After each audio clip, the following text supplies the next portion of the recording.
มีไม่เป็นมูสร้างตัวอะไรยังเดี๋ยวจะเอาวันที่สั่งไหน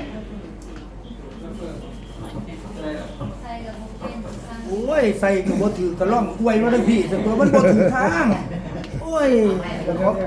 ได้ของเล่นใหม่แล้วบ่ถือทางเพราะคอยมันดินเป็นความส่วนใหญ่ใส่มันถือมันจังสิดังแต่มันบ่ดังเด้มาทางไปทางมันเฮ้ยเนี่ยเดี๋ยวจะตอนนี้เมฆมันกำลังไหลผ่านคือ ที่เราบอกไม่ได้ ดูมันเสียงอยู่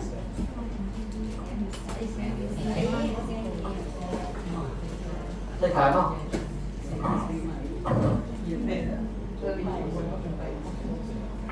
ซุปเห็นไหมแม่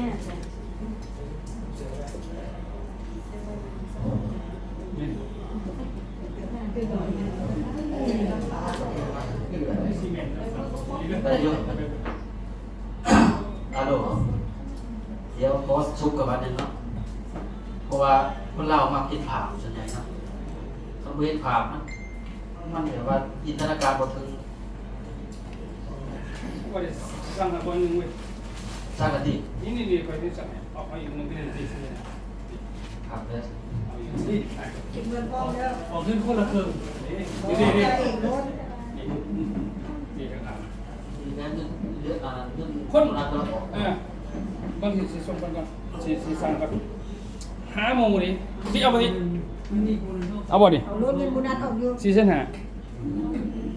ถเงินบุญนัดออกอยู่เดือน เอาคนอ่านเนาะ ไอ้บ่นสตินี่มีวิธีหนึ่งอยากให้มีบอกสติมีวิธีหนึ่งอยากให้ได้มีคนเดียวสติบังคับมันสิสั่งมาให้คนละสุด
โอเคเนาะคือ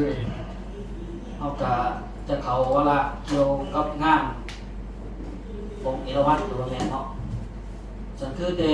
หลังจากที่พระธาตุเป็นเขามองนอกเกี่ยวกับงานของเป็นส่วนใหญ่เป็นการนี่เกี่ยวกับเบียดพื้นที่เนาะ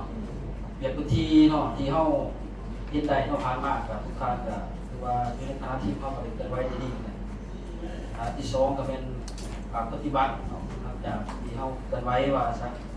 ก็อย่าสืบต่อเนาะสืบต่อคือบรรดาหลายๆเฮาก็ได้หลายจุดว่าซะ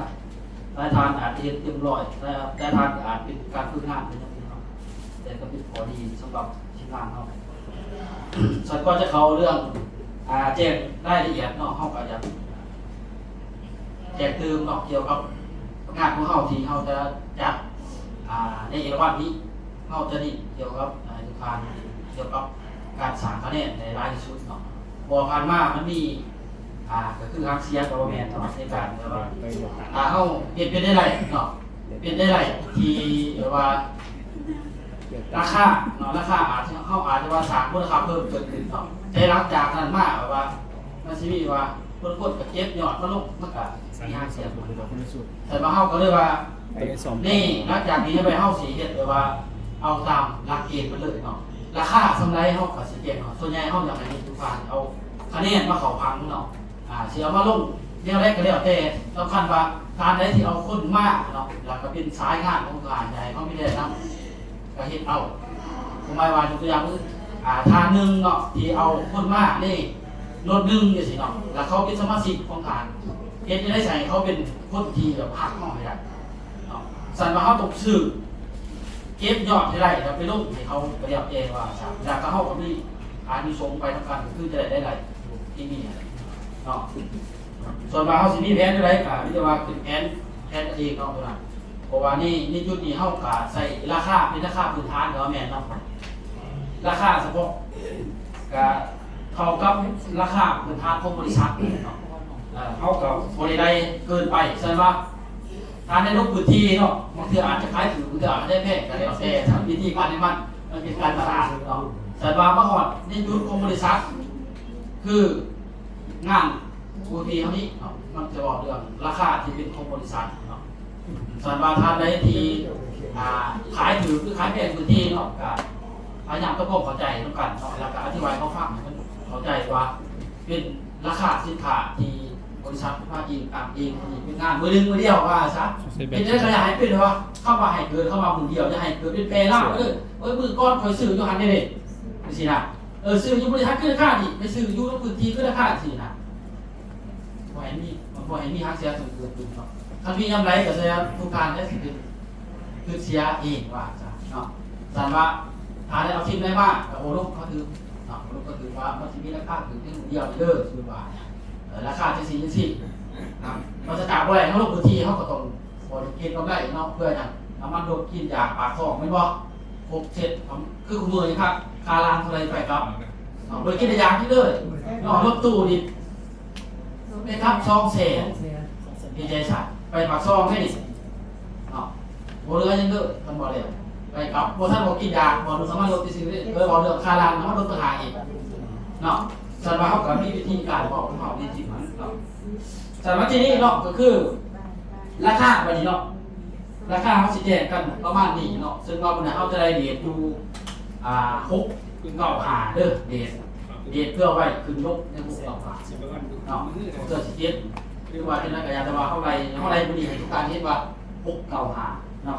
ซึ่งเป็นพื้นฐานไปก่อนว่าซะเนาะหรือว่าถามมันลุกลงเข้ากับบอกที่ราคาทำยังไงได้กฎหมายเนาะเพราะว่าเนี่ยให้เขาเข้าใจว่าเดทของมันว่าทางเดทของมันเนาะสิ่งที่วันนี้เนาะสำหรับนี้จะเขาเรื่องของปุ๋ยเม็ดเลยเนาะปุ๋ยเม็ดเนี่ยมันเขาจะสื่อกันเนาะสื่อขายกันในราคาขายคือพื้นที่แต่สอบหนึ่งหาเป็นสอบหนึ่งเนาะสื่อไปราคา600,000หา3 ปีตามเอกการของเขาหาตามเอกการแต่เทของเขามันสอบหนึ่งเท่าไหร่ราคาเอกการของบริษัทเขาที่จริงในเอกการเขาสอบ1,300เลยเด้อ1,300แต่ว่าเขาขายมีกิน600,000หา600,000หาแล้วเมื่อนั้นเขาก็ขาย600,000หาเช่นเดียวกันมีนั้นว่าให้มันแตกต่างเกินไปเนาะ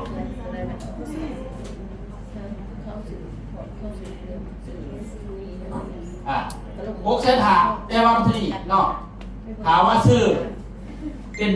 เช่าสอบหรืออันหนึ่งเนาะยังไงราคาอยู่12 ล้านเนาะ12 ล้านหาแสน10,000ถือสอบหนึ่ง600,000ถือสอบหนึ่ง6,3,500 ปีหาซื้อเป็นตันเนาะหาซื้อเป็นตันแถมปุ๋ยเม็ดแถมปุ๋ยดำเด้อแถมปุ๋ยดำไม่เม็ดเนาะไม่เม็ดหาซื้อเป็นตันเด้ออยากจะได้คูปองว่าซะ1 กระสอบต่อ1 ใบไปคูปองเด้อในปุ๋ยเม็ดนี่ก็คือ เพิ่นจะดินเอาไว้คูปองเพื่อไปซิ่งรางวัลใหญ่เนาะให้แบ่งรางวัลใหญ่ได้เหมือนกับรางวัลใหญ่ครึ่งนึงรางวัลน้อยครึ่งนึงเด้อเด้อแต่ว่าดินเกี่ยวกับปุ๋ยดินเกี่ยวกับปุ๋ยถึงเด้อส่วนคะแนนก็ตามปกติเฮาแหละเนาะแล้ว2ก็คือถ้าซื้อ40กระสอบเนาะ40กระสอบเนาะในราคามาเดิมแต่ว่าจะแถมปุ๋ยไบโอเมกเขาเนาะไบโอเมกอยู่2กระตุกเนาะใน2ตุกมีพิเศษก็คือจะได้เที่ยวอีสานใต้1ที่นั่งอีสานใต้1ที่นั่งไปเที่ยวอุบลน้ำซับเท่านี้แหละแล้วก็ไปเฮียนเขาคอนเท่านี้ก็ได้ว่าซะไปเที่ยวแต่ว่าเขาสิแตกต่างกันไปเขาไปเที่ยวแต่ละชุดแต่ละบอลเท่าอีสานใต้ได้เด้อซื้อ2กันเนาะแต่ถ้าอยากเที่ยวเติมก็คือซื้อตามปกติได้เลย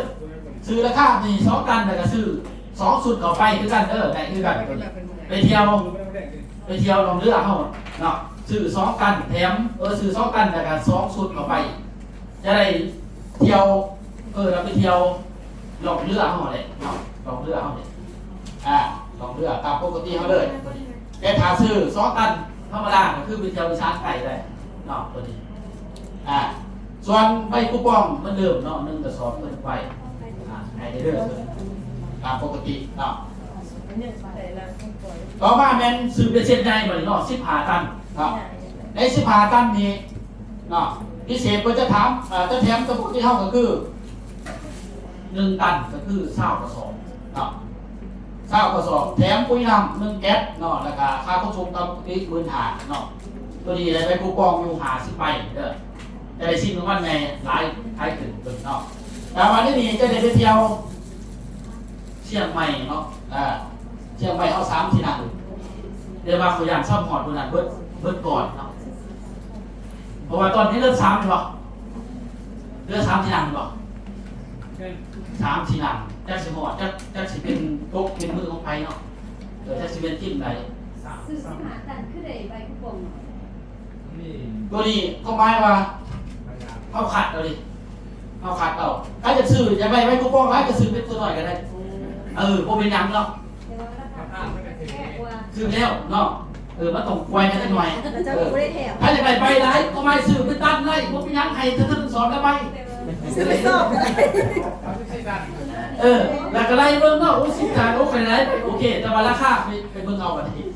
คิดกันจากไหนกับเบิ่งตามมันเนาะคือแล้วมันเป็นนะเกินว่าคุณประโยชน์เนาะคุณประโยชน์ในการจะเลือกซื้อเนาะเราจะเอาไปคูปองไลน์หรือจะเอาราคาถืออย่างไรราคาถือในคูปองไลน์เราจะสั่งนะถ้าจะไปคูปองไลน์ซื้อราคาแพงกันดิมันจะมีทางเลือกเนาะให้เขาเลือกเอาเปใจเนาะเปใจไม่ใช่สื่อไลน์คือหน่อยเนาะสื่อไลน์คือหน่อยต่อมาเนาะก็คือเป็นปุ๋ยน้ำก่อนเนาะปุ๋ยน้ำเนี่ยก็คือสื่อเป็นชุดเนาะข้าวบดินเป็นตุ๊กข้าวดินเป็นชุดเอาเป็นยักษ์ตัวนี้เป็นชุดเพราะว่าข้าวดินPVแต่ราคาของบริษัทข้าวดินPVนี่คือมันจะได้อนุสงฆ์ก็คือได้ถึงสมาชิกพอได้ถึงคะแนนเขาพังแล้วก็ได้ถึงไล่เขากระเป๋าเขาเห็นน้ำอีกเนาะแล้วเขาอะไรสมาชิกเขาดูในร้านของเขาได้เลยสิเป็นผู้ใหม่ผู้เก่าอะไรที่เขาคนนี้สำคัญคือให้ได้คะแนนเขามาเนาะให้ได้คะแนนเขามาเพื่อให้เขาเห็นจริงว่ามาบริษัทมาเที่ยวแล้วก็มาซื้อราคาถือยังไงเป็นสมาชิกให้เขาเห็นแต่การสามารถดึงเขาขอสมาคมได้เลยตัวนี้สันว่าขึ้นแผนเอาราคานี่คือเป็นสุดก็คือเอาไงซะเขาขายอยู่พื้นที่มันอาจจะรูปแบบนึงคือบอกแต่ว่าซื้ออยู่ในมือนั้นถือรูปเด่นนะถือรูปในนอกเนาะตัวนี้เขาพเจ้าในสุดที่จริงก็ถือสุดพันพาวเวอร์กินแล้วพาวเวอร์กินบวกสุดปุ๋ยสีอาจจะเป็นสีเขียวสีเหลืองสีแดงเลือกมาเลยเพราะไม่ว่าสุดอีกถือสุด1,000ตัวนี้เนาะที่จริงเขาจะเอาเรื่องบัตรใช้ชุดหนึ่งถึงอยู่1,100,000 แต่ว่าเขาลงพื้นที่ตัวนี้ขาย ตัวนั้นสุดอย่างกับ ขายสุด1 ล้าน7เดี๋ยวเขาไปขายสุด1 ล้าน7เลยเขาจะบอกเป็นยังขายด้วยกันเนาะแต่คือก็วิธีเขาบอกมาแล้วขายอย่างไรเดี๋ยวว่า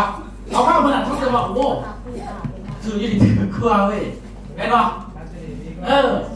เขาต้องซื้อตัวนี้ถือกลัวแต่ว่ามือเดียวได้ทุกท่านเขาว่ามือเดียวเขาว่าแต่เขาเป็นสมาชิก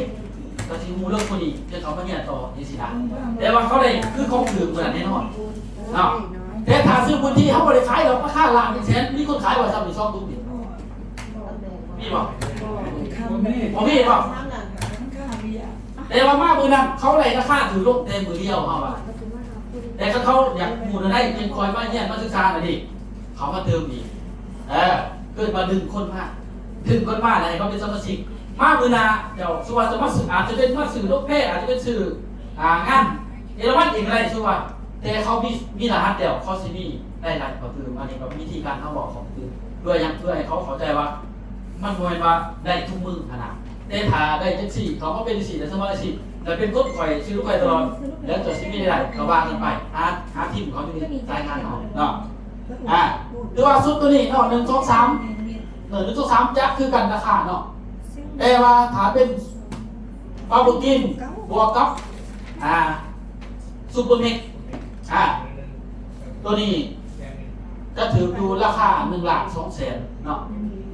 1 ล้าน 2 แสนเพราะว่านี้มันถึงอยู่สุด1,700บ่ตัวนี้1,700ไปถึงอยู่1 ล้าน 1 แสนไปกับ2 แสนเนี่ยปัด2 แสนยังไม่ถึง2 แสนปัด2 แสนเลยเนาะตัวนี้ถือล้าน 1 2 แสนแต่ว่าอยู่บนที่บ่ได้เลยราคาเนาะตัวนี้เท่ากับลงไปด้วยกัน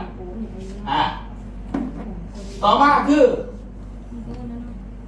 สุด2,500เท่าบัดนี้เนาะสุดพาวเวอร์กรีนบวกสีเขียวสีแดงสีส้มบ่เนาะหรือว่าสุดมันมีสุด A สุด B เฮาคือนี่สุด A สุด B เนาะสุด1 2ราคามัน2,500เพิ่น2เด้อเลือกให้เขาเลือกซื้อเด้อเนาะแล้วครับตัวนี้มันจะมีคะแนนตามปกติเนาะมีคะแนนตามปกติตัวนี้ราคา1 ล้าน 7 แสน50 พันแต่ลงพื้นที่บางคนขาย3 ล้านก็มี2 ล้าน 8 2 ล้านเยอะแต่บางคนมีแต่ล้าน7มือเดียวถามว่าเป็นสมาชิกแห่งใดซื้อถือกันตลอดไปเขาก็ว่ากันไปสันวันนึงเขาเลยคนซ้อมมาได้คะแนนลงทาง5เนาะแล้วก็ได้เป็นคนเท่าตลอดไปเพราะอะไรราคาถือแบบนี้มือเดียวนี่เรื่องทุกครั้งเขาก็ว่ากันไปว่าซะคือเขาวิธีการเท่าตัวเดี๋ยวว่าให้เข้าใจว่าอยู่นี่มันเป็นของบริษัทบริษัทเขาจะขายราคาที่ของบริษัทคือตรงโดยเฉพาะมันจะมีประธานมาเองสิเนาะประธานฝั่งไทยฝั่งลาวมองกันแต่ก็เป็นงานขึ้นกำไรสู่ลูกค้าทำไมก็ว่ากันไปสินะสำหรับก็วิธีการทำเนาะตัวนี้มันจะมี2 สุด2 สุดเพื่อนว่าสุด AB มันจริงๆชุดเดียวกันเลย2,500เพื่อ2เนาะส่วนสุดพาวเวอร์กรีนบวกกับปุ๋ยสีอีกสุด1 บาทต่อมาคือพาวเวอร์กรีนสปอร์ตก่อนเนาะพาวเวอร์กรีนสปอร์ตก็คือซื้อ5 กล่องเนาะซื้อ5 กล่องราคา2 ล้าน 7 แสน 11 พันตัวนี้เด้อตัวนี้มีคะแนนบ่ท่านผู้จัดการ5 กล่องเฮาพาวเวอร์กรีน5 กล่องมี100 คะแนนมี100 คะแนนเด้อ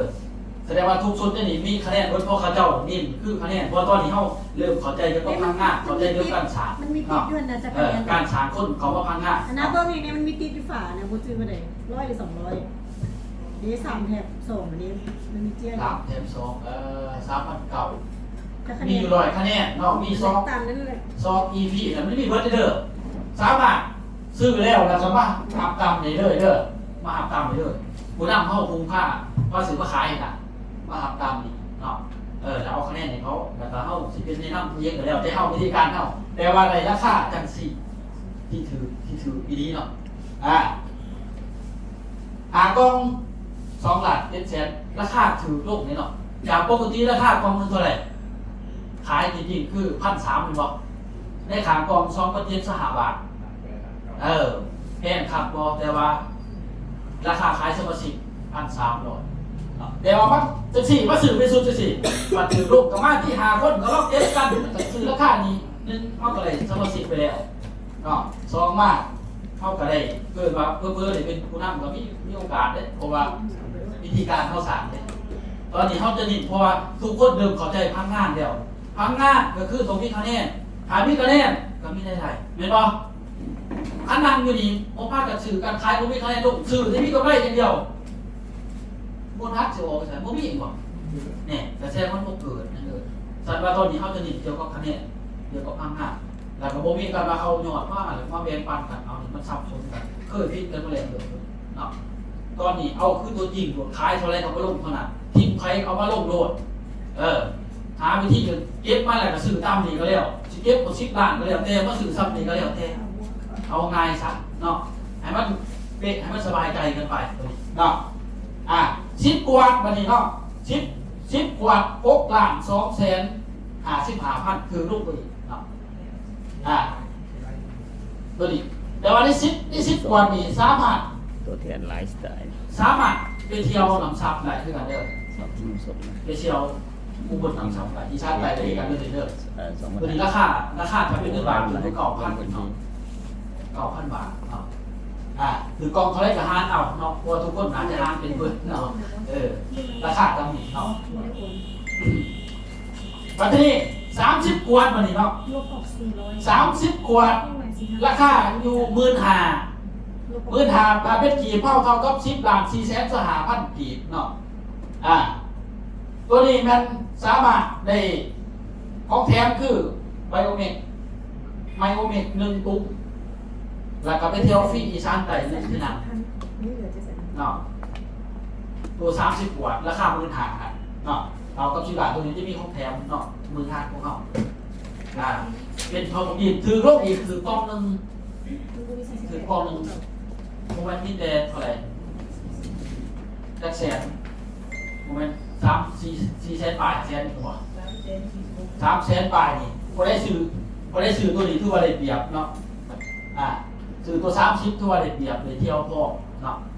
แล้วก็แถมไบโอเมก1 กุ๊กเดียวฟรีอีสานไปเนาะแล้วก็มีใบคูปองเนาะใบคูปองก็คือใบ20 ใบตามปกติเขาเป็นรางวัลสามารถแยกเป็นรางวัลใหญ่เขาเลย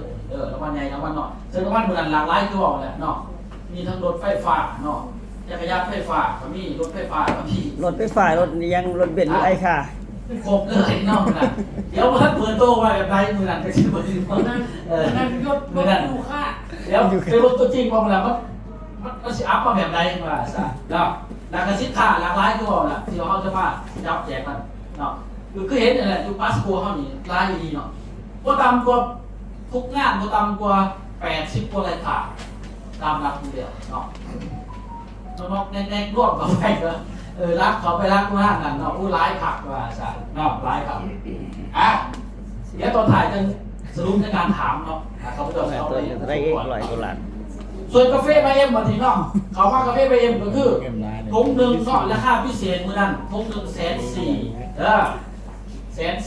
เนาะ140,000ได้1ใบเนาะแต่บ่มีน้ำมันใหญ่เด้อตัวนี้น้ำมันทั่วไปตามปกติเนาะตามทายแห้งเพิ่นคือตามทายแห้งได้ตามทายแห้งใบกูปองก็ตามทายแห้งไป3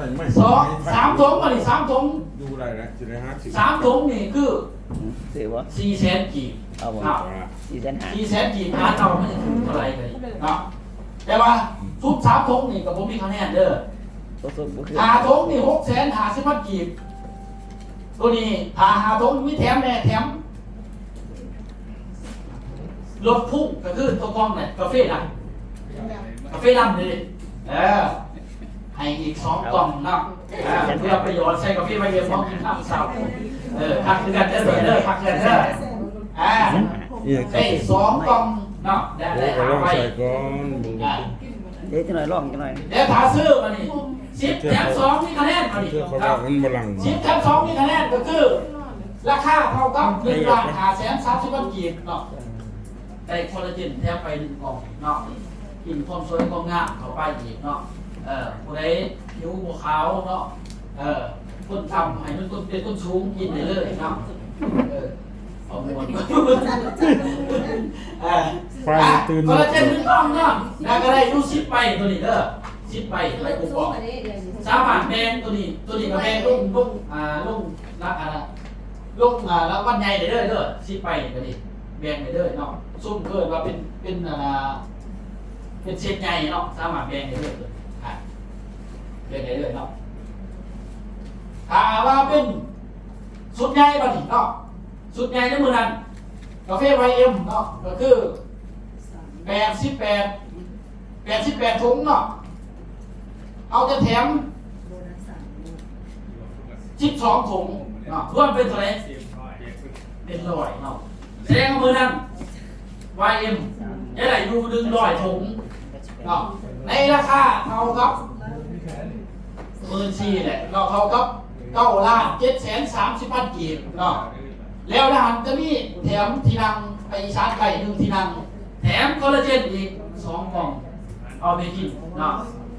กินได้ทั้งลูกทั้งผัวเนาะทั้งระหว่างเราเช้าเลยตัวนี้เนาะแบ่งกันกินเลยตัวนี้ก็คือเป็นสูตรใหญ่เนาะไวน์เป็นกาแฟแต่ว่ามือนั้นกาแฟไปยังหมู่อาหารจะมีลายเนาะผู้ใดเอาไปก่อนคือได้เปรียบอาจจะแบ่งกันก็มีเนาะแต่ว่าผมว่าสิอาจะแค่โลกินเขาไม่ได้เนาะแต่ว่าราคาตามนี้ได้เลยที่อันครับตัวนี้เป็นกาแฟไปกาแฟเนาะ คนที่อยู่ไกลผู้หญิงอยู่ ไอ้เศร้าไปเช่นเดียวกันในมือเดียวเดินหน่อยทุกเดินในมือเดียวหน่อยทุก เบิ่งเงินได้อยู่ ต่อมาคือ เบิ่งเงินมี พยานชี้เนาะพยานชี้ตัวกองแดงเขาเห็นเนาะตัวกองแดงเขาเห็นเนาะ1 กล่องเท่ากับ690 บาทตัวนี้ก็690 บาทนี่มีคะแนนเอาไปจัดการ690 บาทมีคะแนน50บ่ไม่ยังชี้650 บาท690 บาท ได้บ่690 บาท650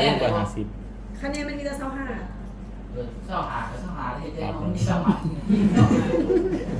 ได้เศร้าหาคะแนนเอาเพราะว่าอยู่ที่ทุนน้ำได้แจงให้มันครบด้วยว่าชัดได้คะแนนมีลูกพังใส่เด้อได้ลูกพังใส่เนาะสหคะแนน690 บาทเนาะอยู่480,000บ่ได้1ใบเดียวกันเนาะ ยกเว้นแต่สุดลงแพ้บ่มีคะแนน หาโตดแล้ว ถ้าชุดลูกแพทย์อีกแบบนึงอีกราคา คนละอันเลยผม เนาะถ้าซื้อวันที่30 กล่องเด้อราคา 16,500 เนาะเท่ากับ11,468,000 กีบเนาะ ซึ่งเดี๋ยวเราบอก ตัวนี้จะแถมคอลลาเจน3 กล่องแถมคอลลาเจน3 กล่องเด้อแต่ก็เลยเศร้าไปกับปกติแล้วก็ไปเที่ยว1ที่นั่งเดียวกันที่ชาร์จไก่เข้าเนาะจากซื้อเป็นเซตเป็น4ก็เลยเด้อเนาะก็คือได้เปรียบมาแล้วเนาะเป็น4คือส่วนนี้แล้วเขาลงพื้นที่คือมันขายสุขภาพดีๆเด้อผู้ใดเดียวกับแบบว่าสินค้าที่เดียวกับสุขภาพคุณต้องทำไปพื้นที่ในขายดีเนาะส่วนปุ๋ยหันขายกับขายเป็นเซตแบบปุ๋ยหันลงไปตัวนั้นเป็นอาจจะเป็นเพื่อนเราเป็นตัวรักที่ขายเป็นตัวใหญ่เนาะแต่ส่วนสินค้าตัวพวกเจ้าข้างนี่นั่นว่าเราเนาะลองซื้อลองใส่ว่าซะแล้วก็หูจักเขาก็ครบแล้วก็เขาสุดท้ายบางคนเขาเป็นฝังเหรอคือมาตัวเราสำหรับไอ้นี่ นาจับเพราะว่าเขาส่งไป ไม่ได้เปรียบ เราเกินบ่เกินมือ ขันไปพวกนี้แม่เสียเปรียบย้อนว่าลูกไปปัจจุบัน เขาไปกันนั้นเคยส่งเสือมาแล้ว จากการลูกไปเขาบอกว่า ของยูตี้เลย มันรู้สึกยากกระเพาะกับคอลลาเจนอะโวคาโลเจนกับสมุนไพร 14ได้บอกว่า อินซี่หรือว่าลูซี่หรือว่ากาแฟมันต้องซื้อเขาเลือดนึงต้องซื้อยางนึงเขาแต่ว่าเขาต้องมีคันมีแล้วแสดงว่าเขาได้ขายบอกการได้ขายใส่เขาเสียเปรียบเวลาลงพื้นที่แสดงว่าสำคัญก็คือทั้งหมดทั้งมวล มัน นี่ เจ็บเลยดิปกติมันเจ็บตัวนี้ตัวนี้โอเคบ่เจ็บ ถามว่าไปมาลงพื้นที่ประมาณ20 ถามไปลงพื้นที่คันมีข้อเพลงคือเวลาเขาไปแล้วเขาสบายใจคือถามเรื่องได้เนาะพริกปลาแหลกไปนวดให้มีสูตรบ้าน่ะถามมากให้นี่ได้ขายอยู่น่ะสบู่ได้รุ่นได้ขายกาแฟรุ่นได้ให้มีเนาะยากระเพาะมีอินซี่ปวดตัวกระดูกให้มี ตัวไหน สรุปแล้วมันสิดีเรียกว่าโอ้ยเขาเป็นกันคอยมีเด้อโอ้ยเขาเป็นอันนี้คอยมีเด้อสุดท้ายว่ามันดีกว่าอะไร เครื่องที่บอกมันเคยอยู่ โจบแม่นบ่เกิดว่าดีเรียกว่าอะไรในการว่าส่วนใหญ่คนพื้นที่เราคนบ้านมันจะมีเหตุผลหลาย มันเหมือน มีเหตุผลได้เลย มันอยู่ทั้งหลาย แต่ว่าตัวนี้ มันปิดไฟ มันมีแล้วตัวนี้แต่ว่าสีเห็นบ่ตอนแรกเขาไม่เนี่ยเอาตัวนี้ถ้ามันมีซื้อแล้วเราตรงนี้ซื้อหอยเก่าเนาะ เพื่อนรับยาเอายางู ขัดแล้วครับ เนาะ โอเคเดี๋ยว สิเป็นราคาสั่นเอาสั่นเนาะอันนี้แม่นแจ้ง หมื่นเลย ราคาสินค้าเนาะของเขา เมย์จะ ประมาณนี้เนาะ เมย์จะรวย เดี๋ยวริ้วขึ้นเราไอ้พี่ยังถามกูราคาเนาะมีความสนใจราคาตัวนี้มันเป็นจังซี่ เดือน ย่อมว่ากันมากตอนนี้เขาปรึกษากันเด้อแต่ว่าเขาแจกเป็นรายลักษณ์อักษรเห็นตัวเลขตัวพาเห็นว่ามันมีราคาสิ ว่าได้เลย เดือนนี้ เอาเปิดกว้างมีอะไรถามถาม ไปไปนะ เอาตู่มาลองที่ไหน แม่เนี่ยตัวลงเป็นบนนอนก็มีรถคาร์ ตัวซิปกล่องถึงพวกบาท200,000 อย่างนี้เอาผ้าห่มมันขึ้นไปรับแจกนับปกติปริยาได้รถรอดดีอยู่ 5 บาทบ่ มันก็ได้เลย เอาจีนตัวซิปกล่องอาจารย์ใส่ราคาเยอะแล้ว สู้บ่ได้แปลเลยลองหารมึง ชื่อก็ได้9,000 บาท มีแต่5ล้าน คน บา รา ท คา9,000คือเท่าไหร่ แต่5ล้านบาทเนี่ยมันพูด2 คือเท่าไหร่เอาคูณได้ตัวนี้คือเท่าไหร่ ตัวนี้มันเป็นสูตรอันนั้นแหละสูตรน้ำสับเลยตัวนี้ เข้าใจ